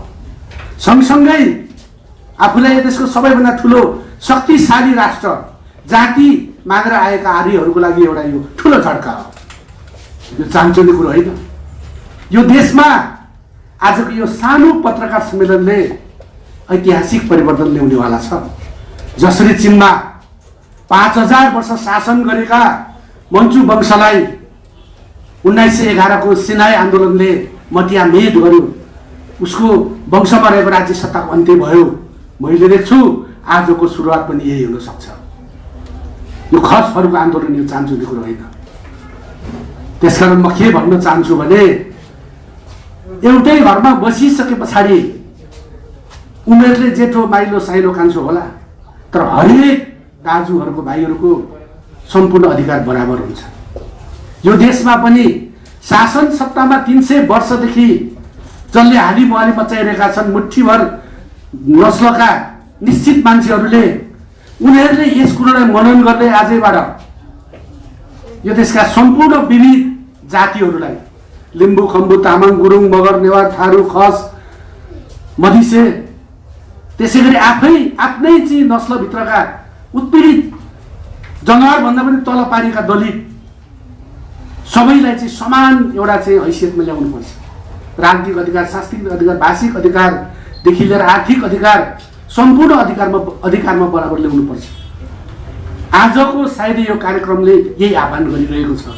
जो शासन सत्तामा बसेर सदियौँदेखि लुटको स्वर्ग मचाइरहनु भएको छ, खसहरूको माग यही हो। अब प्रश्न उठ्छ, यो देशमा अनभेल भएको, अहिलेसम्म यसलाई रिभेल नगरिएको, उजागर नगरिएको एउटा यथार्थ सत्य के खस भनेको आर्यहरूको एउटा आगो हो के खस भनेको पनि एउटा क्षेत्री नै हो? त्यो 4 जात भित्रको क्षेत्री नै हो? एक छ प्रश्न आजदेखि उठाउनु पर्छ, उठ्छ। अगाडि पनि उठेको थियो। प्रेम कैदीको पालामा त्यो स्वत त्यसै हराएर गए विश्वनाथ योगीहरू माओवादी कालमा मारिएपछि, र अहिले पछिल्लो चरणमा प्रेम बहादुर खातीको नेतृत्वमा जुन उठेको छ, यो महत्त्वपूर्ण विषय हो। संसारमा मानवशास्त्रले के भन्छ? मानवहरू एउटै चाहिँ भनौँ सेपियनबाट चाहिँ एउटै चाहिँ भनौँ एप्सबाट उत्पत्ति भएको हामी एउटै हौँ, तर समय कालान्तरमा हावापानी परिवेश विकासको चाहिँ पद्धतिले गर्दाखेरि मान्छेहरू फरक फरक प्रकारका नस्लहरू भए। चाहे त्यो नेग्रोइड होस्, चाहे त्यो ककेसियड होस्, मङ्गोलाइड होस्, फरक फरक भए। र त्यही एउटै नस्लभित्र पनि क्रिस्चियन, मुस्लिम, हिन्दू विभिन्न प्रकारको चाहिँ नस्लहरू भए, धार्मीहरू भए, र उनीहरूको बिचमा के भयो भनेदेखि फरक प्रकारको संस्कृति बन्यो। यसै गरी खसहरू पनि हो, हेर्दाखेरि आर्य जस्तै देखिन्छन्, बाहुन जस्तै देखिन्छन् प्रश्न भाषामा भन्दा, तर खसहरूले अहिले किन हामी खस छुट्टै भन्दैछौँ? यसमा उसको संस्कार, उसको संस्कृति, उसको विकास क्रम, उसको मानव सभ्यताको विचरण काल, जस्तै खसहरू ककेसस पर्वत नाग्दै आए। उहाँहरू तिब्बतको चाहिँ अब एउटा खस प्रदेशबाट हुँदै आएर चाहिँ जुम्लामा राज्य खडा गरे, कागराजको पालामा ठुलो राज्य बनाए। र बाहुनहरू स्पेसल्ली पछिल्लो चरणमा सिन्धबाट हिन्द हुँदै उनीहरू पछिल्लो चरणमा सिन्ध नदी हुँदै आए, र आइपुग्दाखेरि एकै प्रकारको त देखिए। र 4 जात 36 वर्णको जुन एउटा वर्णाश्रमको आधारमा, वर्णानुक्रमको आधारमा जुन प्रकारले एउटा चाहिँ जात बनाइयो, त्यसमा हेर्दाखेरि एउटै देखियो। र पछिल्लो चरणमा खसहरूले पनि बिस्तारै बिस्तारै विकसित जातिहरूसँग मिसिने क्रममा आफूलाई पनि क्षेत्रीय ठहर गरे, र जसले आफ्नो यथार्थ बिर्सेर अर्काको चाहिँ भनौँ कुल घराना जान्छ, त्यसलाई चाहिँ ठुलो कुल घराना पिराहा भनिन्छ। र त्यो पिराहाहरूले नै अहिले के रह्यो भने खसहरूको अस्तित्व समाप्त गरिदिए। र अहिले आएर पछिल्लो चरणमा जब खसहरूले कुर बुझे, वास्तवमा हामी यो देशमा 18% भएर पनि हामी किन सबभन्दा पछाडि छौँ? यो देशको प्रशासनिक इकाइमा हेरौँ, सेनामा हेरौँ, राजनीतिमा हेरौँ, कहीँ पनि हामी किन छैनौँ? र सबैभन्दा अविकसित हामी किन छौँ? बल्ल पूर्वजी, किनभने हाम्रो नस्ल नै छुट्टै हो। हाम्रो नेसनै छुट्यो। हाम्रो नेसन भनेको जाति हो, कास्ट भनेको जात हो र हाम्रो छुट्टै प्रकारको भाषा, लिपि, धर्म, संस्कार, संस्कृति थियो, छ अहिलेसम्म पनि। र त्यसकै कारण हामी के छ भने पछाडि पर्यौँ। भने यसको अन्त्य कसरी गर्न सकिन्छ, अब यो उत्पीडनको अन्त्य कसरी गर्ने भन्ने सवालमा राज्य सत्तासँग जोडिँदो रहेछ अधिकार। चाहे त्यो सांस्कृतिक होस्, भाषिक होस्, चाहे जुनसुकै कुरो होस्, आर्थिक होस्, राज्य सत्तासँग जोडिँदो रहेछ। र राज्य सत्ता भनेको पनि कुनै पनि जाति नेसनमा विकसित भइसकेको छ। कुनै समय उसको राज्य सत्ता पनि थियो र निश्चित कालखण्डमा अन्य जातिद्वारा, राज्यद्वारा त्यसको विघटन गरियो। विघटन गरिसके पश्चात उसलाई डोमिनेसन, डिस्क्रिमिनेसन गरियो, उठ्नै दिएन भने उसले आफ्नो हरेक कुरो माथि उत्थान गर्न गयो। फेरि उसले आफ्नो राज्य सत्ता सकिन्छ, छुट्टै स्वतन्त्र राज्य सकिँदैन भन्ने पनि स्वायत्तता माग्नु पर्ने रहेछ।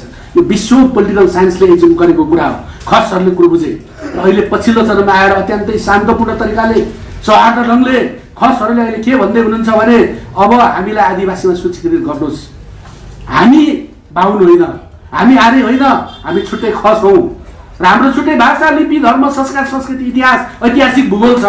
त्यसको मापदण्ड यो र त्यसको आधारमा हामीले स्वायत्तता पाउनुपर्छ र हामीले यो देशमा राजनीतिक अधिकार पाउनुपर्छ र त्यो राजनीतिक अधिकार सँगसँगै भाषिक, सांस्कृतिक र आर्थिक अधिकार हामीले प्राप्त गर्छौँ। राज्य सत्ता भन्दा अन्य कुरो भ्रम हो। राज्य सत्ता प्राप्त गरिसकेपछि मात्रै सबै कुरो पाइन्छ भन्ने कुरो ठहर गर्ने उहाँले शान्तिपूर्ण तरिकाले जुन माग गर्नु भएको छ, जायज छ। यो जुन जाति विद्रोह गर्दैन त्यो जाति दास बन्न लागेको हुन्छ र जुन जाति लड्दैन उसको आफ्नो भन्ने संसारमा केही पनि हुँदैन।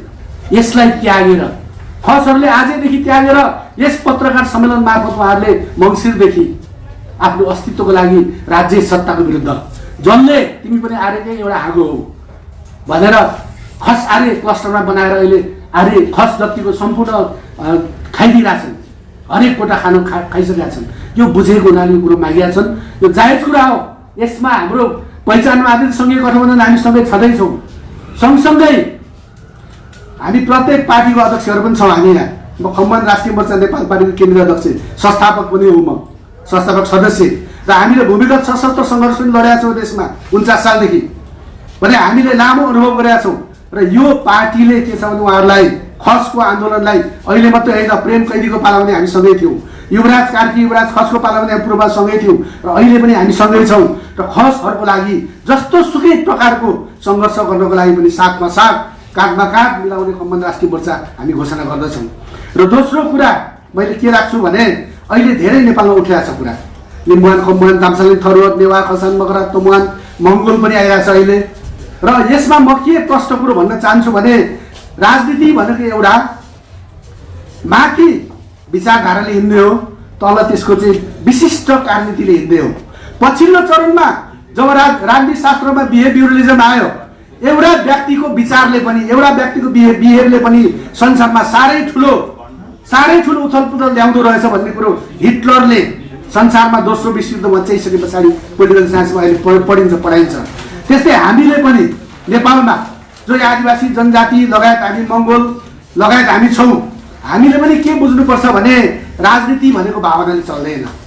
कुनै जातिलाई गाली गर्दैमा राजनीति चल्ने होइन, बाहुनलाई गाली गर्दैमा यहाँ राज्य सत्ता प्राप्ति हुने होइन, बाहुनलाई यो देशबाट खेद्छु भन्दैमा राज्य सत्ता प्राप्ति गर्ने होइन। किनभने दुईटा कुरो हुन्छ, कि त बुलेटबाट राज्य सत्ता जन्माऊ, त्यसमा जसलाई खेदे पनि हुन्छ, जसलाई मारे पनि हुन्छ। हामीले बुलेट पनि हिजो चलाइसकेका हौँ भूमिगतबाट लड्दाखेरि, होइन भने ब्यालेटबाट जन्मिने हो दोस्रो राज्य सत्ता। र ब्यालेटबाट राज्य सत्ता जन्माउने हो भने कुनै जातिलाई गाली गर्नुभन्दा पनि पहिले तिमी आफू बलियो बना, आफ्नो धरातल बलियो बनाऊ, तिम्रो राज्य सत्ता प्राप्त गर्ने कार्यनीति स्पष्ट बनाऊ र त्यसको रणनीति स्पष्ट बनाऊ। त्यो भनेको मेची, महाकालीको सम्पूर्ण आदिवासी जनजाति, दलित, मधेसी, थारू हामी एक ठाउँमा आएर एउटै प्लेट बनाएर हामीले के छ भनेदेखि राज्य सत्ता वैधानिक तवरले कब्जा गर्नुको अब विकल्प छैन। कुनै जातिलाई विरोध गर्नु, कुनै जातिलाई खेद्ने, काट्ने, मार्ने भन्दा हाम्रो आन्तरिक मिलाएर हामीले प्राप्त गर्ने कुरो हुन्छ। यो कुरो पनि म चाहिँ के छ भने यहाँहरूलाई अनुरोध गर्न चाहन्छु। र अन्त्यमा सँगसँगै अब मैले लामो बोलिसकेँ, माफ गर्नु होला, यहाँहरूको यो कार्यक्रममा हाम्रो पूर्ण एकबद्धता रहने अनुरोध गर्दै यहाँहरूसँग बिदा हुन चाहन्छु। धन्यवाद। जय खम्बुवान, जय पहिचान।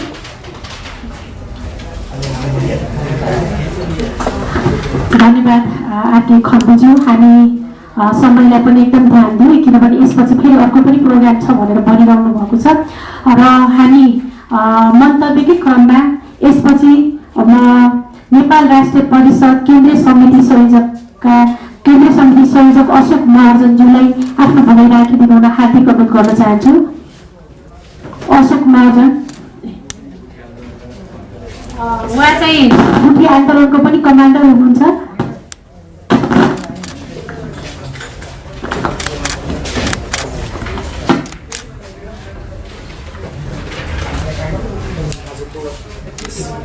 अलिअलि मिलेन हाम्रो किशोर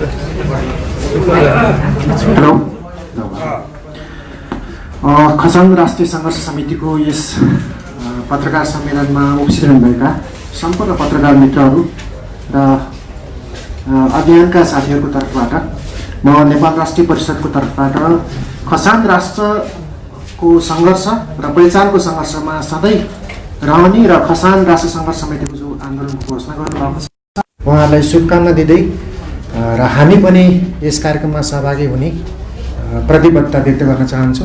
र सँगै म तपाईँहरूसँग कुरा राख्दाखेरि यो जुन जातिको विषय छ, जाति भनेको फिलिङ अफ बिलोङनेस जुन विषय संसारको अत्यन्त महत्त्वपूर्ण विषय हो, यसलाई नेपाल सरकारले एउटा निश्चित धार्मिक वर्ण अनुसार जुन व्याख्या गरेर जातीय विभाजनको कुरा गर्यो, यसबाट हामी सचेत हुनुपर्छ। र फिलिङ अफ बिलोङनेस जो एट्याचमेन्ट छ, हामी नेवा, म नेवा अहिले कस्तो अवस्थामा छु भन्दाखेरि म यो सत्ताबाट च्युत गरेको नेवा हो। जुन नेपाल संस्कृति नेपाल सिभिलाइजेसन जसले निर्माण गरियो, जसलाई यो सत्ताबाट च्युत गरियो, त्यो नेवा हो। आज हामी एउटा जाति जो बनेर आएका छौँ, त्यो नेपाल सिभिलाइजेसन अन्तर्गतको मूल जाति हो जसको नामबाट नेपाल पनि रहन गयो। र नेपाल सरकारले के गर्छ भन्दाखेरि विभाजन गर्छ।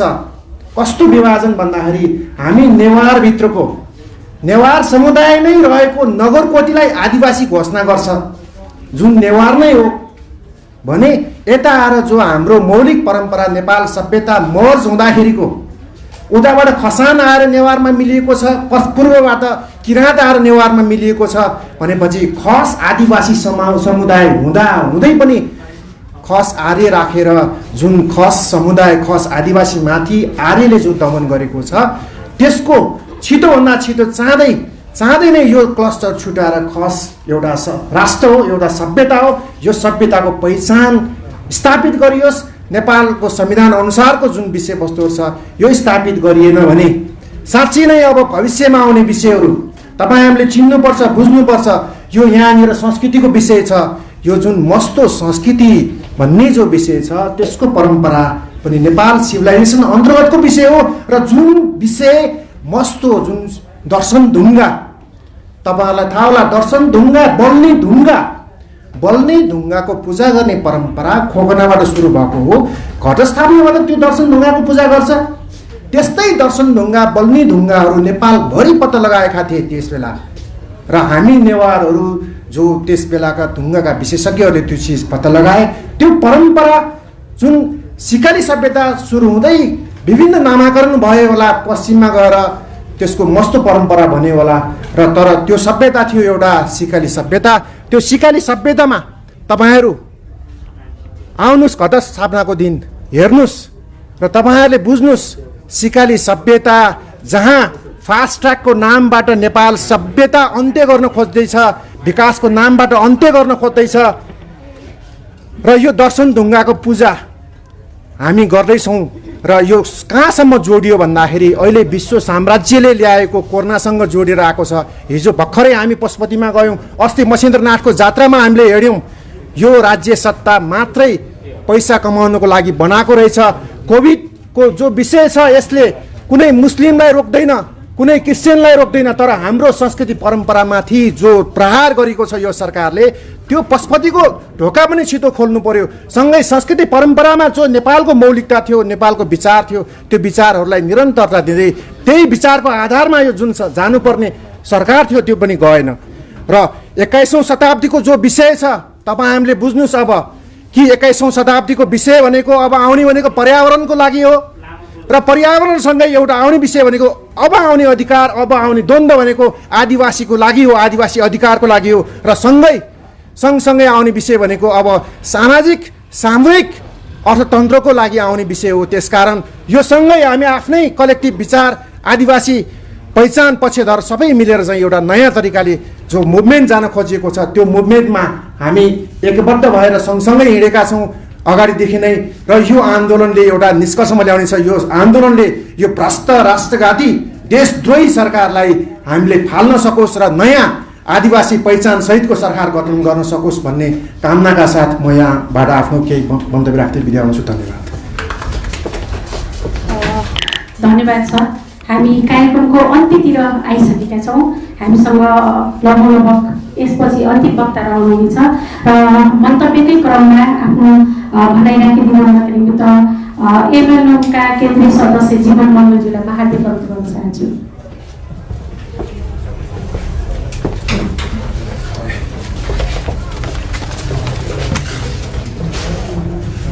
धन्यवाद कार्यक्रम सञ्चालकज्यू। त्यसै गरी खसान राष्ट्रिय सङ्घर्ष समितिको यो पत्रकार सम्मेलनमा सभाध्यक्षको भूमिका निर्वाह गरिरहनुभएका सभाध्यक्षज्यू, त्यसै गरेर प्रमुख अतिथि, अन्य ड्यासमा रहनुभएका विभिन्न पार्टीका अध्यक्ष महोदयहरू, त्यसै गरेर प्रतिनिधि र जति पनि उपस्थित हुनुभएका सज्जनवृन्दमा हार्दिक अभिवादन। जय मङ्गल, जय मूलवासी। सधैँ बाहुन छेत्रीलाई गाली गर्ने मान्छे आज कसरी यहाँ आइपुग्यो होला भनेर तपाईँहरू छक्क पनि पर्नु होला। धेरैभन्दा धेरै चर्को भाषण गर्ने प्राय मङ्गलहरू नै छ यहाँ। र यहाँलाई म स्पष्ट पार्न चाहन्छु, आज जसरी खसान सङ्घर्ष समिति यसरी निर्माण गरेर यहाँ पत्रकार सम्मेलन गरिरहनु भएको छ, यहाँले माग मुद्दा उठाइरहनु भएको छ, मलाई एकदमै खुसी लागेको छ। यसकारण खुसी लागेको छ कि सधैँभरि बाहुनलाई काँधमा बोकेर हिँडिरहनु भएको थियो, अब चाहिँ बल्ल छोडेर आउनु भएछ। त्यस कारणले म खुसी भएको छु। यो देशलाई बिगार्ने ब्राह्मणहरू नै थियो। हिजो राजाहरूलाई उक्साएर, राणाहरूलाई उक्साएर क्रूर बनाउने पनि ब्राह्मणै थिए, किनभने त्यतिखेर सल्लाहकार ब्राह्मण राखिन्थ्यो। यस कारणले गर्दाखेरि हिजो हामीलाई धेरै दमन शोषण भयो, अन्य अत्याचार भयो। यो देश विकास नहुनुको पछाडि भाग्यवाद हो, ब्राह्मणवाद हो भनेर चाहिँ डोरबहादुर विष्टले धेरै वर्ष अगाडि भन्नुभएको थियो। वास्तवमा यो कुरा सत्य पनि थियो। आज उहाँले जसरी खसहरू चाहिँ यहाँका मूलवासी हुन् भन्ने सन्दर्भमा आवाज उठाउनु भएको थियो, अथवा इन्डिजिनसहरू हुन् भनेर आवाज उठाउनु भएको थियो, त्यसै कारणले डोरबहादुर विष्टलाई पनि आजसम्म लापत्ता बनाइयो र डोरबहादुर विष्ट आजसम्म कहाँ छन्, के छन्, त्यो कुनै आजसम्म लेखाजोखा भएन। इभन त्यो राज्य सत्ता पनि आज चुप लागेर बसेको छ। यसरी खसहरूलाई पनि यो देशमा विभेद पारिएको छ। सबैभन्दा धेरै खस समुदायको जनसङ्ख्या छ यो नेपाल खण्ड, तर त्यही खसहरू आज राज्यबाट पिछडिएको छ। हामीले खसहरू क्षेत्रीहरूलाई, ब्राह्मणहरूलाई धेरै गाली गरेको यहाँले सुन्नुभयो। पहिलो कुरा त क्षेत्री भनेर छोड्नु भएछ, क्षेत्री भन्न छोड्नु नै खुसीको कुरा हो। आफूलाई खस, आफूलाई मष्टपूजक भन्नुभयो, त्यो नै खुसीको कुरा हो। किनभने खसहरू वैदिक सनातनी नभएर मष्टपूजक हुन्, यो कुरा चाहिँ विभिन्न इतिहास र कालखण्डले बताएको कुरा हो। र खसहरूको आफ्नै राज्य पनि थियो। खस साम्राज्य भनेर 10औं 12औं शताब्दीसम्म खस साम्राज्यहरू अस्तित्वमा थिए, तर ब्राह्मणको कुनै साम्राज्य, ब्राह्मणको कुनै राज्य थिएन। त्यसै कारणले ब्राह्मणले यो देशमा संघीयताको पनि विरोध गर्छ धेरैभन्दा धेरै। यस कारणले गर्दाखेरि हामी सधैँ लोकतन्त्र प्रति कटिबद्ध, लोकतन्त्र अनि अस्तित्व र पहिचान प्रति समर्पित भएर हामी पनि लागिरहेको यहाँहरूलाई चाहिँ जानकारी गराउन चाहन्छौँ। र हामी अझै पनि यो चेतावनी दिन्छौँ कि यो राज्यमा जसले राजाको वकालत गर्छ उहाँलाई हाम्रो समर्थन छैन। यदि खसले अझै राजाले बोकेर हिँड्छ भने फेरि हाम्रो विमति हुन्छ। तर उहाँहरू सङ्घीय लोकतन्त्र गणतन्त्रप्रति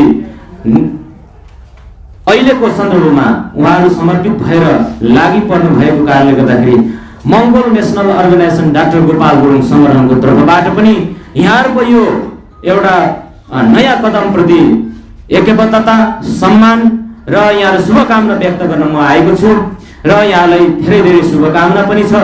हामी यो देशमा धेरै उत्पीडन खेप्यौँ, उत्पीडन पनि यति धेरै खेप्यौँ कि ब्राह्मणले हामीलाई यति फनफनी घुमायो, शासन ऐन कानुन बनायो अनि उसले ब्राह्मण मात्र सधैँभरि पुजारी बस्नु पर्ने, ब्राह्मण मात्र यी सबै कुराले पोसिनु पर्ने, ब्राह्मण मात्र राज्य सत्ताको मालिक बन्नुपर्ने, स्वामी बन्नुपर्ने, धनको स्वामी बन्नुपर्ने, अरू चाहिँ सबै त्यसको दासत्व स्वीकारेर बसिरहनु पर्ने।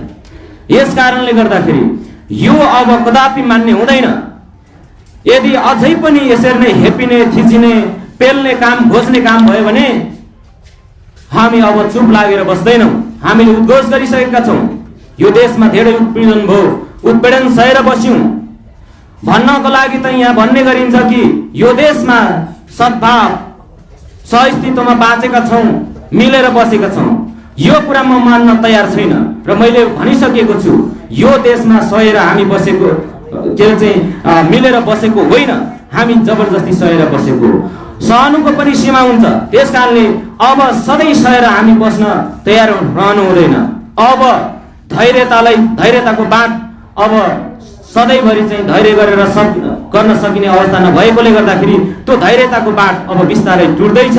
त्यस कारणले गर्दाखेरि नेपाल सरकारले पनि चाँडोभन्दा चाँडो जसरी यो खस सङ्घर्ष समितिले उठाएको माग मुद्दाहरूप्रति सम्बोधन गरोस् र हामीले उठाएका हाम्रा माग मुद्दाहरू पनि सम्बोधन गरेको होस् र नेपालको राष्ट्रिय झण्डा हामीले परिवर्तन हुनुपर्छ भनिरहेका छौँ। र हाम्रो एकजना भाइ ग्याल्जेन दोर्जे अहिले पनि जेलमा छन् र चाँडोभन्दा चाँडो नेपाल सरकारलाई म यही मञ्चबाट आग्रह गर्न चाहन्छु, ग्याल्जेन दोर्जेलाई पनि चाँडोभन्दा चाँडो बिना शर्त रिहाई गर्नुपर्छ भनेर म जोरदार माग गर्दै र आगामी दिनहरूमा पनि यसरी नै चाहिँ यहाँहरूको साथमा रहेर अगाडि बढ्न पाइयोस् भनेर चाहिँ म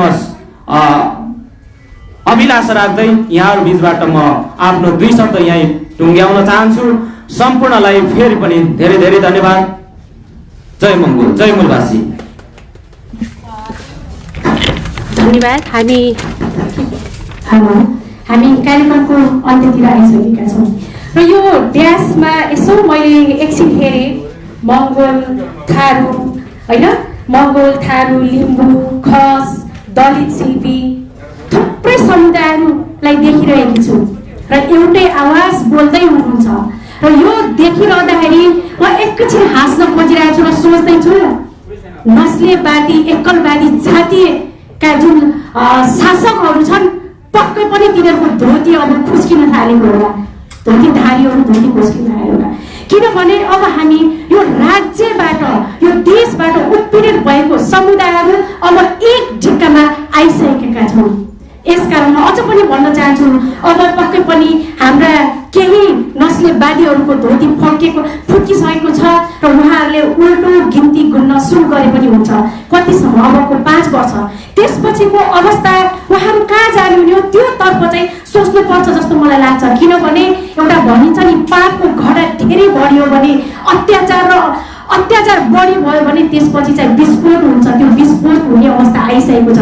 म सङ्घीय लोकतान्त्रिक राष्ट्रिय मञ्च सम्बन्ध सङ्घीय दलित शिल्पी मञ्चको केन्द्रीय सदस्यको हैसियतले पनि भन्दछौँ अब अति भइसकेको छ। जुन दलित समुदायलाई 35 वर्षदेखि जुन दमन एउटा मान्छे भन्दा कुकुर भन्दा पनि तल्लो जुन स्थान दिएर अघि हेरिरहनु भएको छ, अब यो समुदाय पनि उठिसकेको छ, यो समुदाय पनि लागिसकेको छ। र म चेतावनी पनि दिन चाहन्छु, अति भइरहेछ। हिजोको दिनमा दलित भनेर हेप्ने र हेपा गर्ने प्रवृत्ति त थियो, अब मान्छे मार्न थालिरहेका छन्।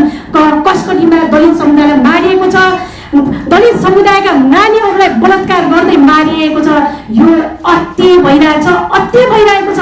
यो विस्फोट जब हुन्छ, जुन नस्लेवादी, जुन हिजोका दिनमा कम्युनिस्ट भन्ने खोल ओढेका डोङ्गीहरूलाई म यहीबाट भन्न चाहन्छु, हिजो त तिमीहरू जहाँ कम्युनिस्टमा त जातै हुँदैन भन्ने मान्छे आज आएर दलित मरिरहँदाखेरि किन चुप लागेको छ?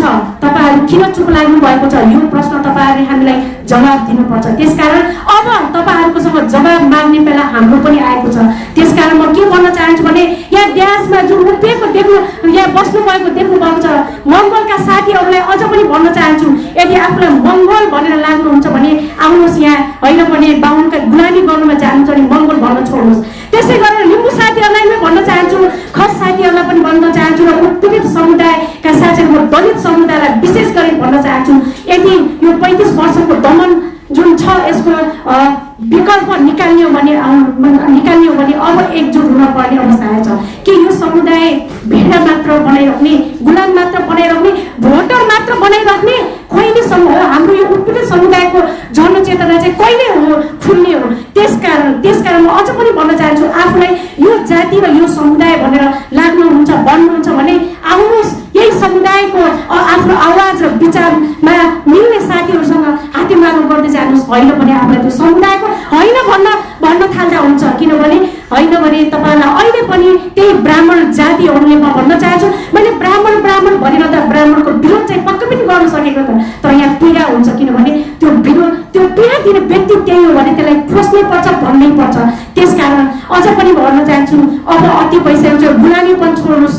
सम्पूर्ण आदरणीय मेरा साथीभाइहरूलाई म भन्न चाहन्छु, किनभने मङ्गोल भन्छौँ बाहुनकै गुलामी गरेका छौँ, थारू भन्छौँ त्यही बाहुनकै गुलामी गरिरहेका छौँ, दलित सिन्धी भन्छौँ त्यही लिम्बूले लिम्बूको विरोध, दलितले दलितको विरोध गर्न लाग्यो भने त्यो तपाईँहरूलाई पढाइएको छ। केही मुह लगाइएको छ भने त्यसलाई त्याग्नुहोस् र आफ्नो पहिचान अस्तित्वको लागि लड्नु तयार हुनुहोस् भन्न चाहन्छु। अघि हाम्रो एकजना साथीले भन्नुभएको छ, या त मर्दा नै तँ क्या गर्दा। अब दलित समुदायको अवस्था पनि त्यही आइरहेको छ, जब पटक मारिन थाल्यो।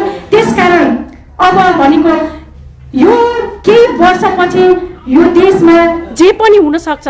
त्यसकारण म के भन्न चाहन्छु भने जे पनि हुनसक्छ र त्यसको घटना यदि केही घट्यो भने त्यसको जिम्मेवारी यो राज्यले नै लिनुपर्छ भन्ने पनि म यहाँहरूसँग भन्दै मेरा समय पनि सकिसकेको छ।